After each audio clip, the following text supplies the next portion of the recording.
Tonight's guest is Dr. Adam Adodeely. He is our Chief Medical Officer for CBD Training Academy. He is the Chairman of the Dispensary Review Committee for the Association of Cannabis Specialists.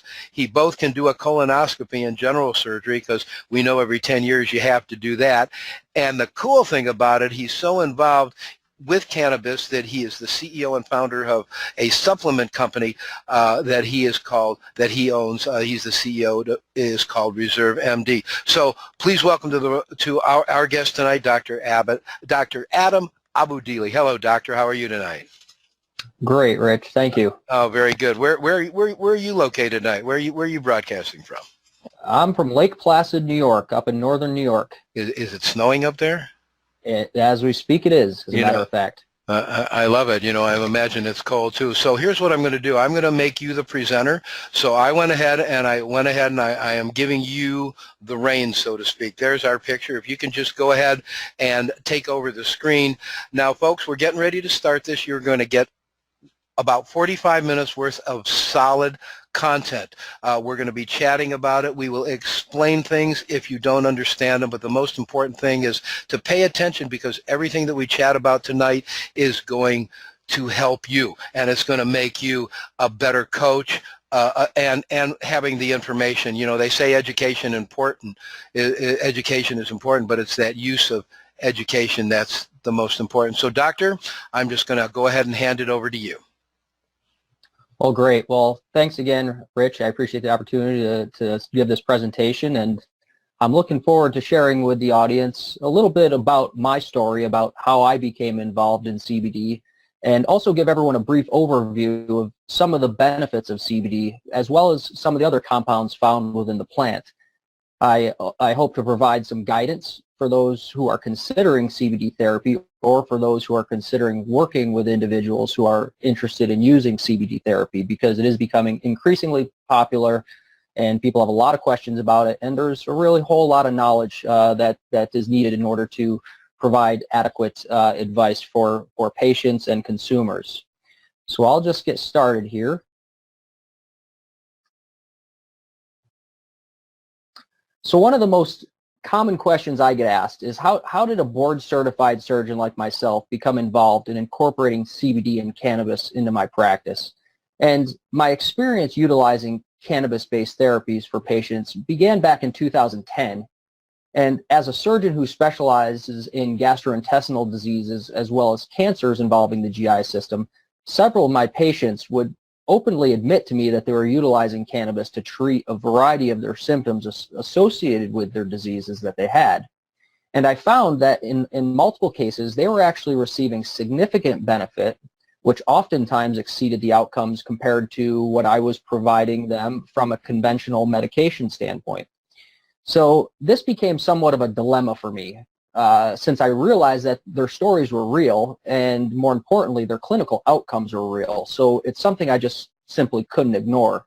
So patients were coming to me and saying, well, how is this stuff working? How is it helping? And I said, well, I need to spend time figuring that out. So since 2010, I spent a great deal of time understanding the science of the endocannabinoid system, as well as the science of CBD and other cannabis-based therapies. And as I've gained more and more knowledge in this field, I've really become a true believer in the therapy. For not only for our overall health, but also as a treatment option for several different medical conditions. I've subsequently taken this knowledge and continued to try to educate people about the benefits of CBD and cannabis-based therapies. And early on in the utilization of CBD, I used to consider CBD simply as an additive therapy to conventional pharmaceutical treatment options, but over the years I've begun utilizing it as a primary therapy. And when I started getting involved in this field, my experience was limited primarily to utilizing CBD for patients with cancers and other conditions affecting the GI system. But since then, I've treated thousands of patients with CBD for a vast variety of medical conditions. So in order to understand how CBD may help individuals, you first have to have a general understanding of the endocannabinoid system. So what is the endocannabinoid system? Well, the word endocannabinoid system is derived from two separate words. The first term, endogenous. This term means that it's from within us, because the endocannabinoid system is a system that's contained within our body. The second word comes from cannabis, hence endocannabinoid, giving us the word endocannabinoids, since the components within the endocannabinoid system interact the same way as the compounds do that are derived from the cannabis plant. So the role of the endocannabinoid system is to provide homeostasis throughout our body. The word homeostasis it's a term you might frequently hear me refer to throughout these presentations, so I think it's important for me to help define this term first. Homeostasis is a state of equilibrium. It's a way our body ensures that our internal systems and our organs are regulated properly to maintain a healthy state, even during times of stress, such as illness or trauma. An example that I frequently use to describe this homeostasis is inflammation. Everybody talks about inflammation, whether it's good, whether it's bad. Well, inflammation does serve a purpose. It's a necessary process to heal an injury, but the problem can become if there's either too much inflammation or not enough inflammation. If there's too much inflammation, this can lead to further tissue damage. If there's not enough inflammation, this can inhibit our healing process. So one of the biggest roles of the endocannabinoid system is to ensure that these levels of inflammation in our body are appropriate. So as I mentioned, the endocannabinoid system is found in our body, and it's involved in multiple different processes throughout our body. You know, this list here is just a few of the things that it's involved in. Of course, modulation of pain is a very hot topic when it comes to CBD therapy. We're hearing a lot about its use for seizure disorders. It's playing a larger and larger role in our understanding of appetite, digestion, and metabolism. It serves an important role in our immune system, which our immune system also is involved in tumor surveillance to help prevent us from getting certain types of cancers. It's involved in fertility, bone physiology. The list really goes on and on. So I want to talk briefly about just the timeline. Like, how did we get to where we are today? Well, first and foremost, cannabis is not new. It has been reported. The first reports of cannabis use as a medical condition dates back to 2800 BC, where people were reporting its use for multiple different conditions, mostly related to pain and inflammation. On the left side of this table, in 200, it was first described in the Chinese pharmacopoeia. So clearly, people recognized it as medicinal, as having medicinal properties. Now, of course, in the early 1900s, cannabis became illegal, and so our ability to study the plant and the plant-based compounds really got shut off. And it's unfortunate because it was during this time period in the mid-1900s where we also gained advances in science and technology that allowed us to understand more about the plant and how it interacts with our system. A lot of our research came in the late 80s and early 90s. Most of the research was done out of Israel, where we started to identify some receptors in our body that the plant-based cannabinoids were binding to. And since then, the education has really taken off. The science and our understanding has taken off, as have the legality of the plant is getting squared away, and people have more access to it. We've been able to study it more frequently and more easily.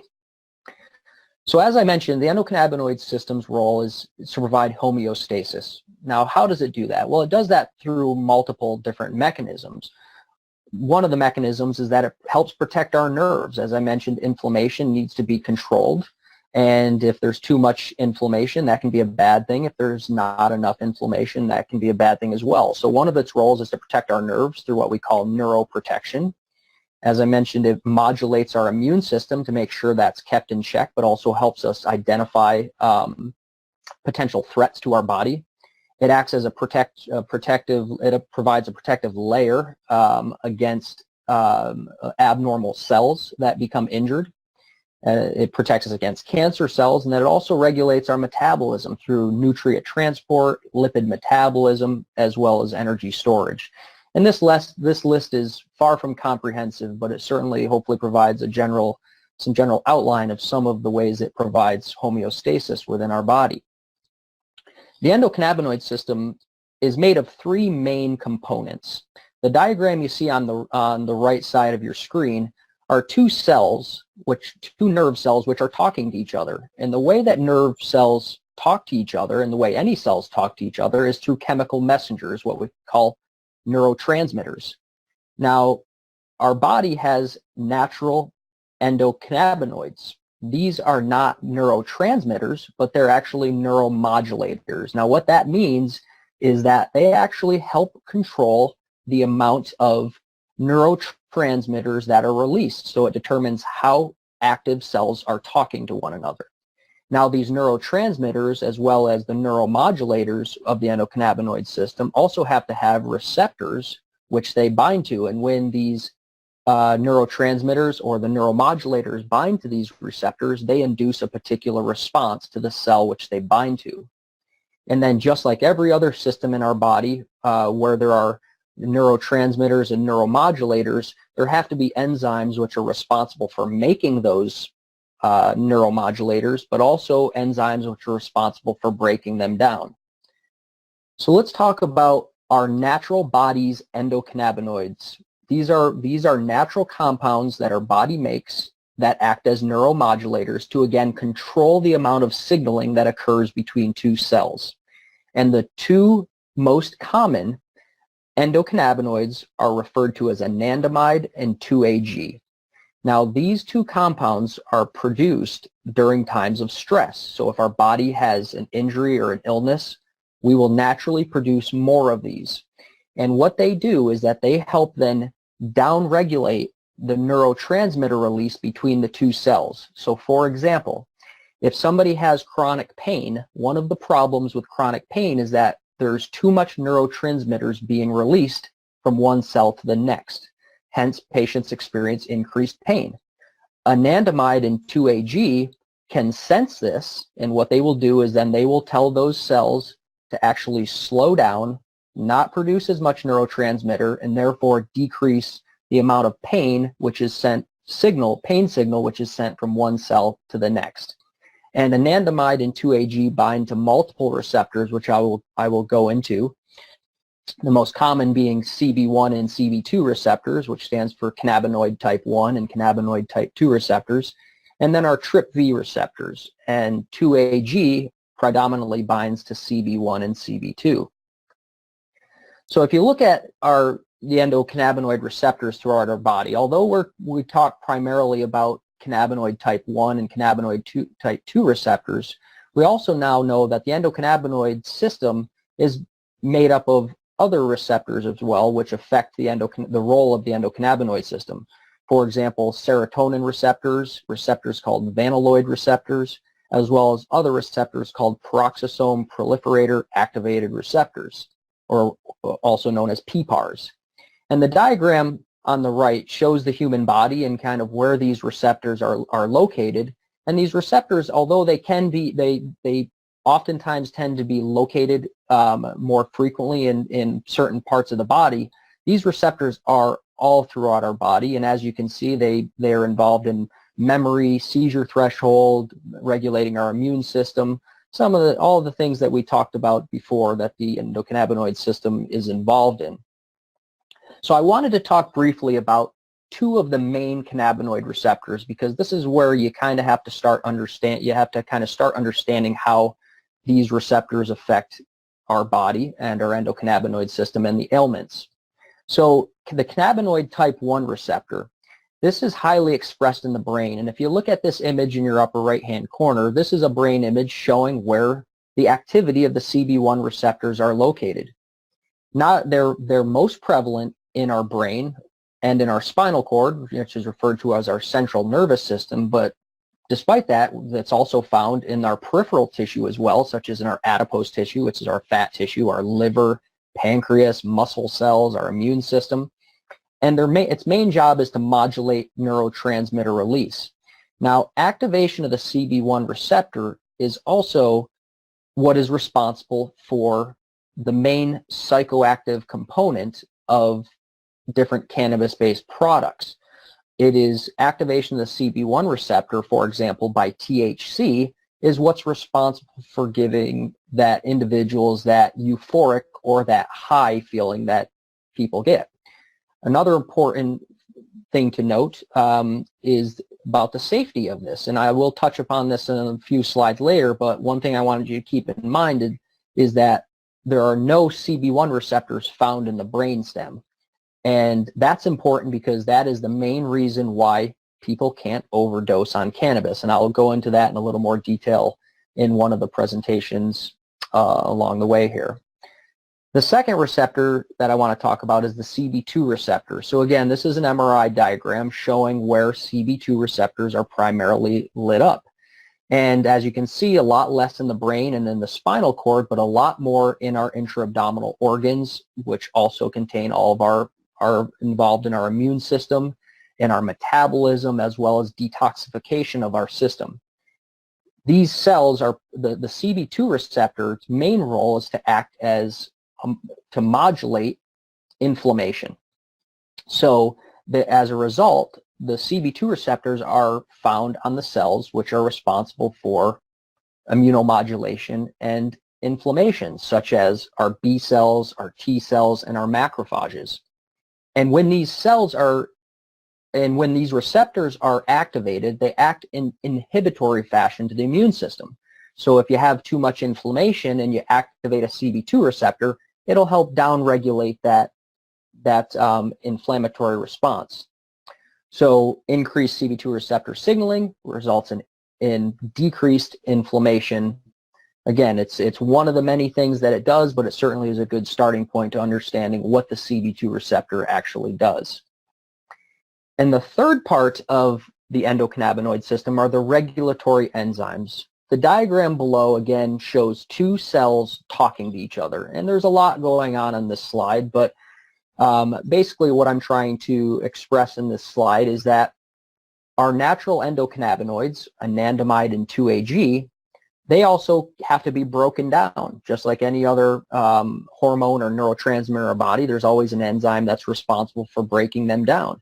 And in this case, anandamide is broken down by something called fatty acid aminohydrolase, which we'll just refer to as FAAH, where 2-AG is broken down by monoacylglycerol lipase, and we'll refer to this as MAGL.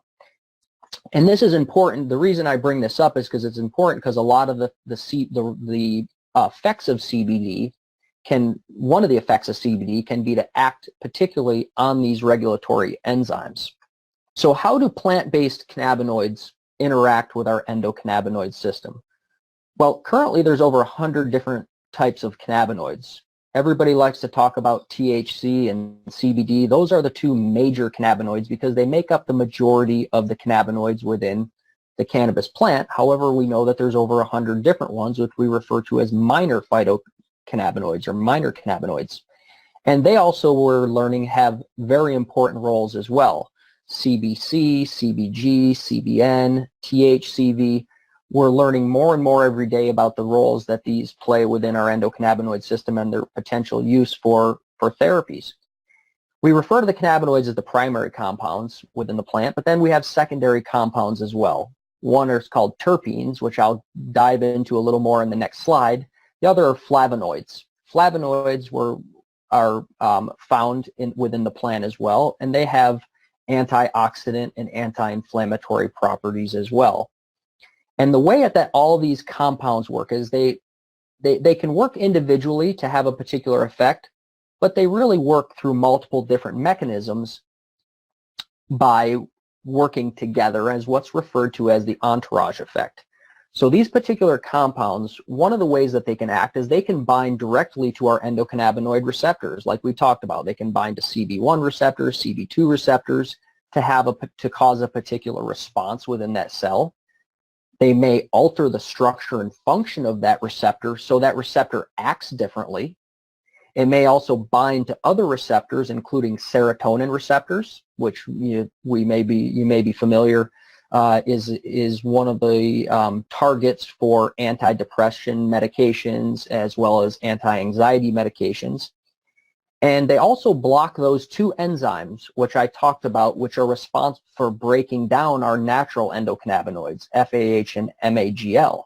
So therefore, they can actually, by blunting the breakdown of our natural endocannabinoids, CBD, for example, will help raise our own natural levels of endocannabinoids.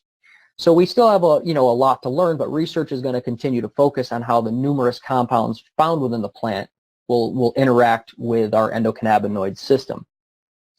So I want to next talk about terpenes. Okay, terpenes. What are terpenes? Well, terpenes are what give cannabis its aroma. Now, it's also what gives lemons its aroma. It gives lavender its aroma. It gives hops its aroma. Now, the reason these terpenes exist is not just for us to take advantage of some of the medicinal benefits of them, but they act as a survival mechanism for plants themselves. So, for example, some of the particular aromas that plants make, which are provided by the terpenes, may help encourage pollination from particular insects, but some of these compounds will also inhibit predators from eating the plants. So, an animal will come up to a plant. The plant needs to survive. It doesn't want a deer to eat it, so it may produce a particular terpene, which will then cause that predator to stay away from that plant. So they serve multiple different roles biologically for the plant, but we've learned over decades of botanical health products that these have real effects. And the great example, I think the easiest example that I like to always provide is with lavender. For those of you that are familiar with lavender and what we use lavender for, is that it can be very calming, relaxing, sedating. People use it as extracted oils in a diffuser to help to lessen anxiety, to help with sleep. And why is that? Well, the reason that is because of a terpene called linalool. And linalool is what is responsible for having that somewhat sedative and calming effect. Where on the other hand, if you look at limonene, which is the terpene found in lemons, that tends to be helpful for actually elevating our mood, maybe giving us a little more energy. If you look at something like caryophyllene, which is found in cloves or black pepper, it has a very strong anti-inflammatory effect. And the cannabis plant actually contains varying degrees of all of these different terpenes, in addition to several other different terpenes. But what you see on your screen here are the main terpenes found in the majority of cannabis plants. So I want to end this section just with a general comment stating that, at being a traditionally trained physician who really received no education in botanical supplementation for health, I really had to kind of dive into this myself in order to figure out if this was real or not. And one of the ways I did that is I wanted to go to the heart of the research center of the world, where most of our understanding of the endocannabinoid system has been developed. And most of our research to date has come out of the Hebrew University in Jerusalem. And the current godfather of CBD and cannabis-based therapy, if you will, is a physician, scientist by the name of Dr. Raphael Mechoulam. You'll see him here down on the bottom. I believe this picture was taken in the 70s, but here you can see he's educating about CBD. And I went to Jerusalem last year to visit him in his lab. And he has a 6-story building which is dedicated to nothing but understanding the science of the plant and how it's being used for a variety of ailments. So it was a really wonderful experience, and it really added a great deal of validity and credibility to my understanding, and has been a great resource for me to continue to stay on top of all the advanced science which is occurring. And you are correct with that. You know, I got to tell you, doctor, and excuse me for interrupting. Can you hear me okay? Yes, I can. Okay, good. You know, when you're doing research on Dr. Meshulam, considering some people consider him the father of cannabis, so to speak, because he's actually, even though it's been around, and I love it that you brought up what was it, 2800 BC, the beginning of cannabis, and when you fast forward it to Dr. Meshulam, it's amazing that it took so very long to break it down and actually take it to the level where we are today. You know, I found a couple of points that you made in your presentation, very awesome. Really going back to 2800 BC, how do you know that?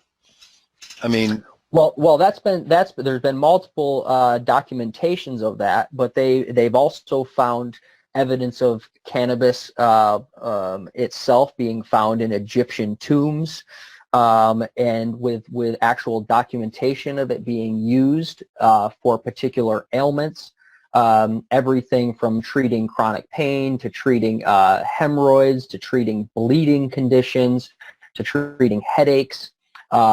And so, this has just been documented over history. No matter where you look, cannabis has played a role in health of ancient civilizations for as far back as we can see. you gotta love that. You CBD for hemorrhoids in the year 2800 BC.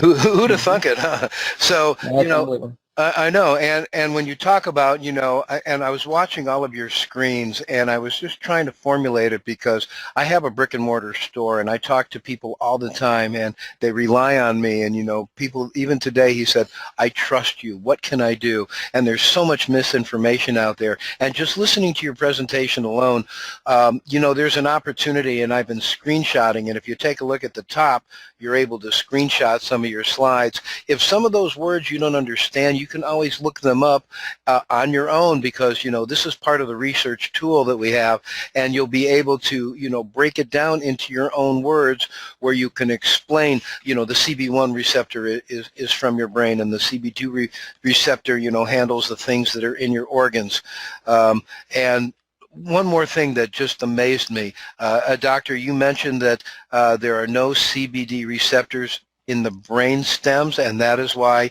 you can't OD on cannabis? Correct. So our brainstem is what controls our signal to breathe. So when you hear about people dying from overdoses from either opioids, heroin, fentanyl, these types of things, the reason that happens is that we have opioid receptors in our brainstem, and when you have these molecules binding to the opioid receptors, it decreases our drive to actually breathe. So the reason people die from overdoses is because they stop breathing. Now, fortunately for us, there are no CB receptors found within the brainstem, so therefore it can't inhibit our ability to breathe, which is why to date we do not have a single documented report of an overdose, a death related to an overdose of cannabis. And that's amazing. And technically, we haven't had a report of a death since 2800 BC, if you think about it. Okay, so do you think there's more to be discovered? Are we at the apex, or what is it? Is it the CBD and beyond, as Buzz would say? Well, we are undoubtedly at the tip of the iceberg here, and the reason is our ability now to start to study this plant, and as the legislation starts to kind of figure itself out here, is going to really help accelerate our understanding of this. We've actually already learned that there's several other receptors in the body. Just in the past year or two, we've learned where our endocannabinoids bind to, as well as things like CBD bind to. For example, there's a receptor called GPR55, and although I talked briefly about there being a CB1 and a CB2 receptor, people are starting now to refer to this particular receptor as the CB3 receptor. And so it's only a matter of time before we're going to find more and more receptors, but we're also we're also learning that there's more endocannabinoids than simply anandamide and 2-AG that we're learning about, and we'll have to figure out the role that they play within our endocannabinoid system. And I think one of the things I think that we're going to learn about more and more, which I stress this over and over again to audiences, is that I believe that we're going to eventually be using these plant-based therapies in a targeted fashion. Now, what do I mean by that? Well, we know that we're all genetically different, and it's what we call genetic polymorphisms, meaning that one individual may have different types of cannabinoid receptors where as opposed to another individual. And in my line of work dealing with colon cancers, for example, when I remove a colon cancer, we send it to our pathologist. They look at it under a microscope, but they also send it for particular testing to determine how different it is and to understand that tumor exactly. So then we can target chemotherapy directly at that type of tumor cell. So same way that not all cancers of the colon are created equal, our human endocannabinoid system is not created equally. So over the upcoming years, I anticipate that we're going to gain a great deal of knowledge on how we all genetically are different when it comes to our endocannabinoid system, and that's going to help us target our therapy.